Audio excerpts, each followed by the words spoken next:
तो अभी तक जो हमने पढ़ा था वो था स्वे एंड सिंकिंग के बारे में। अब हम ये देख रहे हैं कि मूवमेंट्स का क्या क्या मूवमेंट्स एंड क्या रिएक्शंस आएंगे ड्यू टू स्वे ऑफ फ्रेम्स।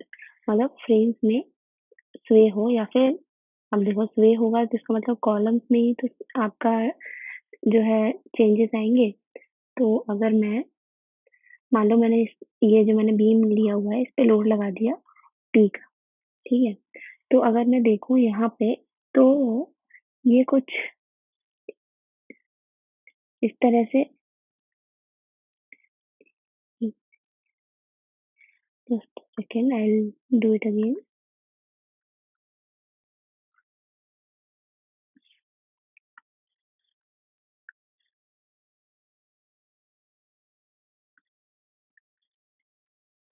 ये कुछ इस तरह से स्वे आएगा, ठीक है।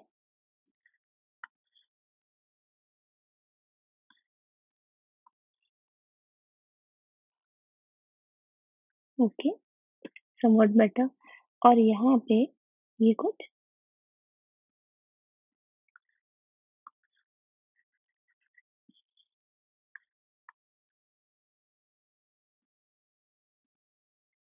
इस तरह से चेंज आ जाएगा, ठीक है। अगर मैं नाम दूं ये A B C and D, तो मैं देखूं तो यहाँ पे ये आपका डिस्प्लेसमेंट आया डेल्टा एंड डेल्टा। तो मैं अभी क्या बात कर रही हूँ कि फ्रेम्स में मतलब यहाँ अगर हॉरिजॉन्टल लोड लग रहा है तो स्वे आपका कॉलम्स में चेंजेस की वजह से आएगा, बीम में कोई भी आपका चेंजेस नहीं है। तो अगर मैं लिखूं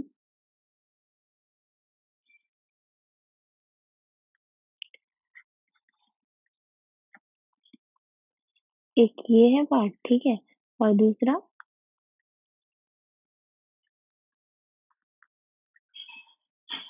इस तरह से है, ये हो गया ए बी, ये पहला कॉलम, ये सी डी दूसरा कॉलम, ठीक है।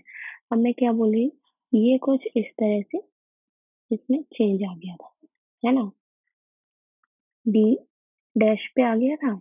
अच्छा, और ये कुछ इस तरह से इसमें चेंज आया था, ये डी डैश पे आ गया था। अब लेंथ मान लो एल थी दोनों की।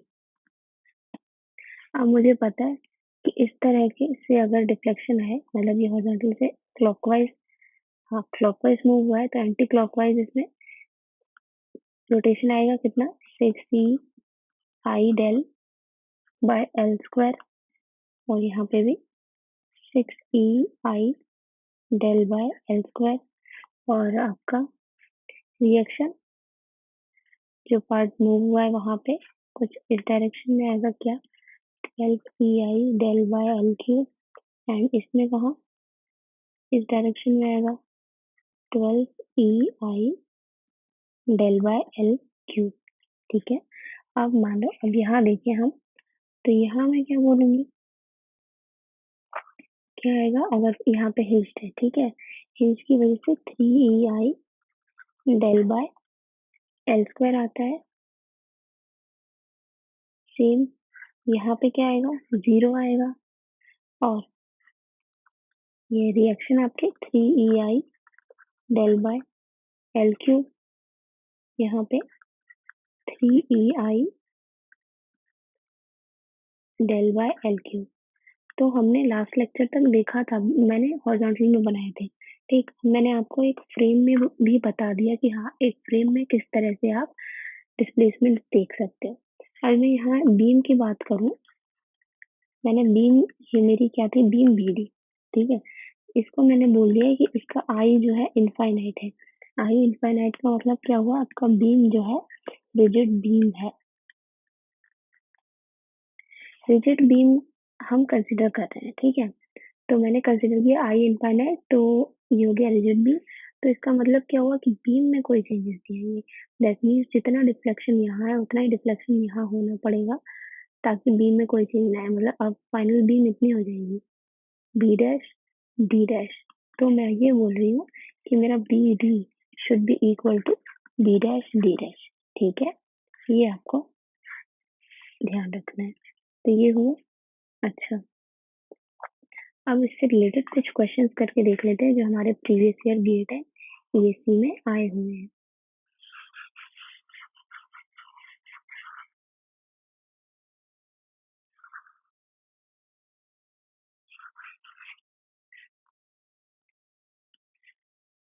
Let's take a question. कुछ इस तरह से आपका क्वेश्चन है।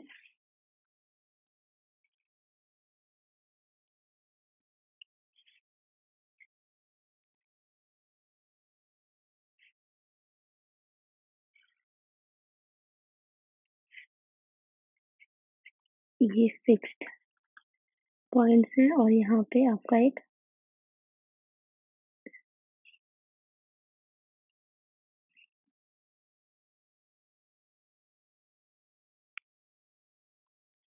मैंने नाम दे दिया A B C and D. ठीक है, मैंने पूछा है वर्टिकल डिफ्लेक्शन बताओ। Vertical displacement of rigid block. ये आपका रिजिड ब्लॉक है, ठीक है। अब मैंने बोला इसका वेट है W, ठीक। इसका वेट दिया हुआ है W। अब मुझे ये बोला है कि इसका वर्टिकल डिस्प्लेसमेंट बताओ। अच्छा, तो इसके वेट की वजह से आप जानते हो कि क्या होगा, ये नीचे आने की कोशिश करेगा। नीचे आएगा तो आपके ये जो सपोर्ट है वो कुछ इस तरह से कहीं यहाँ इस तरह से सिंक होंगे। हाँ, सिमिलरली ये सपोर्ट जो है आपका कहीं इस तरह से सिंक होगा डी पर, ठीक है। मान लो डी डैश, ये आपका बी डैश, ठीक। बी डैश डी डैश पे आ गया तो मैंने देखा ये है डिफ्लेक्शन, मान लो डेल्टा। ओके, ये डिफ्लेक्शन डेल्टा है। अब बीम रिजिड है तो मतलब बीम की लेंथ में कुछ चेंज नहीं आएंगे, तो यहाँ पर डिफ्लेक्शन डेल्टा है, यहाँ पे भी डेल्टा रहेगा and B dash D dash will be equal to B D, right. ये हमने देखा था।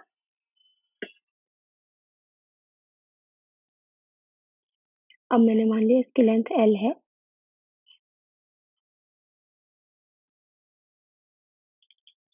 तो ये फाइनली मैंने ये देखा कि ये जो खिसक के आपका कितना डिस्प्लेसमेंट आ रहा है, इसमें डेल्टा डिस्प्लेसमेंट आ रहा है। ये मूव करके यहाँ कहीं आएगा और डेल्टा डिस्प्लेसमेंट है ये।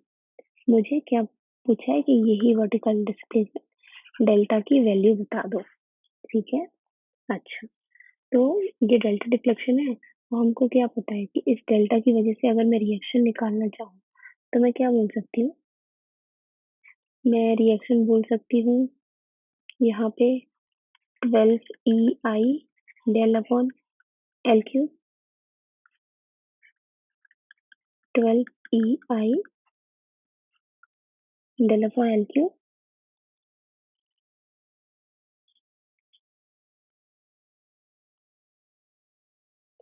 अब मैं क्या करूँ, मुझे डिफ्लेक्शन निकालना था तो मैंने सिंपली कर दिया sigma F Y equal to 0, ठीक है। तो आप क्या बोल सकते हो, W, ये डेल और ये डेल सेम ही है, ठीक है। आप चाहे इसको भी डेल बना लो, कंफ्यूजन क्रिएट होगा नहीं तो, ठीक है। मैंने क्या किया, यहाँ डेल्टा लिख दिया। तो मैंने ये लिखा sigma F Y equal to 0 मतलब 12 EI बाय del by L cube plus 12 EI del by L cube should be equal to W। W is equal to 12 EI del by L cube plus 12 EI del by L cube. अब मैं क्या लिख सकती हूँ, W is equal to 24, simply I can say W is equal to 24 EI del by L cube और मैंने delta की value यहाँ से निकाल ली, W L cube upon 24 EI। ये हुआ डेल्टा की वैल्यू। तो ये हो गया आपका क्वेश्चन कंप्लीट। आपने निकाल दिया vertical displacement of your rigid block with help of your sway analysis and sinking analysis। तो ये हुआ आपका एक क्वेश्चन। नेक्स्ट क्वेश्चन देखते हैं।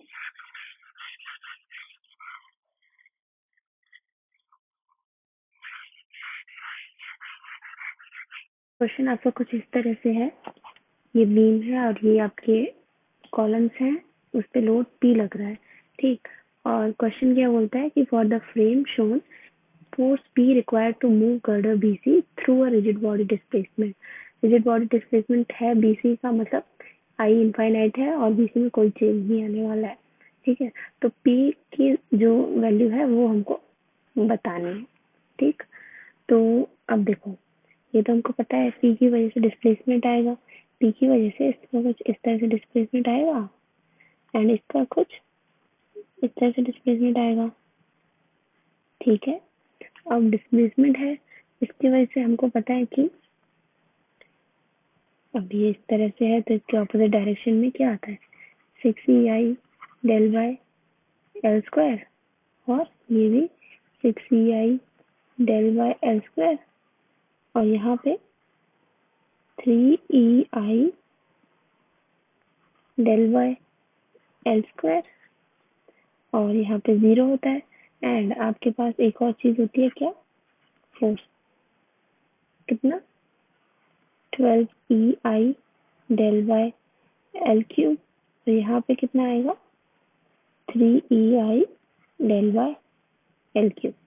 अच्छा, अब आप अगर आप P निकालना चाहो तो आप क्या कर दो, sigma F X equal to 0 कर दो, तो आप क्या देखोगे, P इज इक्वल टू, देखो ये P is equal to this plus this, तो 12EI del by L cube plus 3EI del by L cube, तो हमने P लिख दिया, कितना आया 15E, P की वैल्यू आई 15EI del by L cube. तो ये हुआ आपका answer for this value of P, ठीक है। तो ये हुआ आपका एक क्वेश्चन।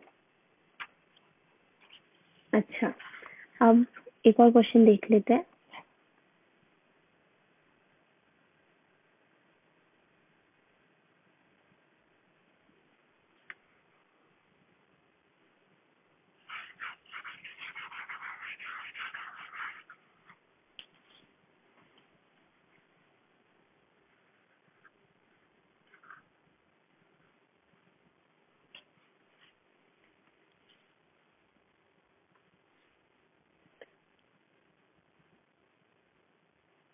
कुछ इस तरह से है,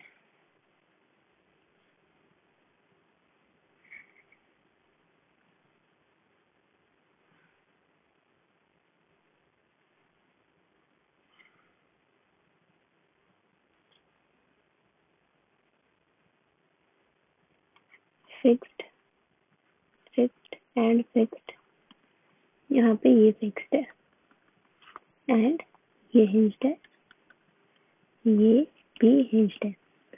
ये उन्होंने बोला कि यहाँ पे एक लोड लग रहा है P, इसकी वजह से अब इस P लोड की वैल्यू बताओ कि क्या होगी, ठीक है, इन टर्म्स ऑफ क्या, डिस्प्लेसमेंट।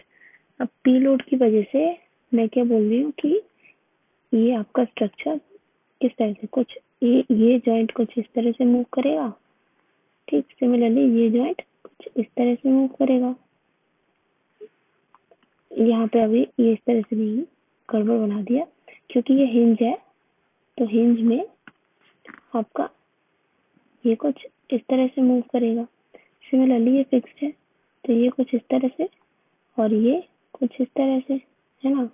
अब सिमिलरली अगर मैं ये बोलूँ तो ये कुछ इस तरह से एंड यहाँ वाला आपका इस तरह से मूव करेगा, ठीक है।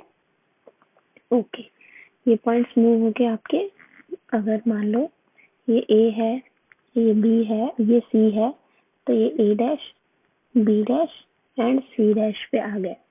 अच्छा, अब इसकी वजह से मैं क्या पी की वैल्यू निकालनी है, तो मुझे सिंपली ये पता होना चाहिए ये फोर्सेस क्या आएंगे, तो 12EI del by L cube आता है, यहाँ पे ये आपका 3EI del bye L cube, ये आपका क्या होगा, यहाँ पे आपका क्या होगा 12, ये मैंने ये जॉइंट आपका यहाँ पे हिंज्ड है, ठीक है, ये हिंज्ड है, जिसकी वजह से ये कुछ इस तरह से डिस्प्लेसमेंट आएगा। अब हिंज है तो मैंने क्या बोला, इसकी वैल्यू हो जाएगी 3 EI del by L cube, है ना। यहाँ पे ये 12 EI del by L cube, ये आपका 12 EI del by L cube, और ये क्योंकि हिंज है तो आपका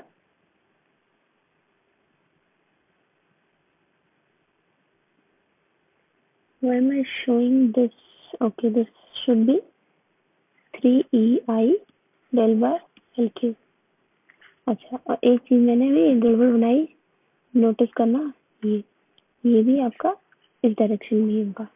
अब मुझे क्या करना है, पी फोर्स की वैल्यू निकालनी है, तो मैंने सिंपली क्या किया, sigma F X equal to 0 किया, और मैंने इसका मतलब क्या हुआ, पी इज इक्वल टू, मैंने सिर्फ E I del upon L cube common निकाल लो, तो आपको क्या बचा 12 plus 3 plus 12 plus 3 plus 12 plus 3, ठीक है।